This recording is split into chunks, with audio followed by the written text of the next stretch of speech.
ang pedia plus neurologist sa mga baby. So normal na siya ma'am ha, magilak-ilak para ma-exercise siyang lungs.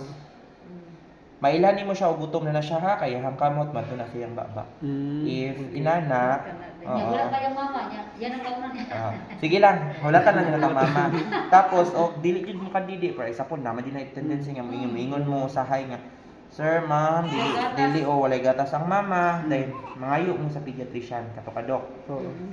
Dok, sa imong advice dok, pwede mo mag-bottle feed or na. Pero kasi kami diri mag-encourage mo breastfeeding. If kaya jud i-breastfeed, mas maayo jud ang bata i-breastfeed.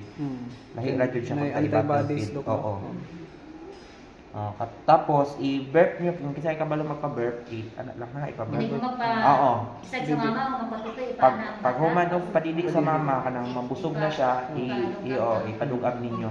Kamo ang magpadugab. Kay phone na sila sa kuan pa. Oo. Nako na mga bata.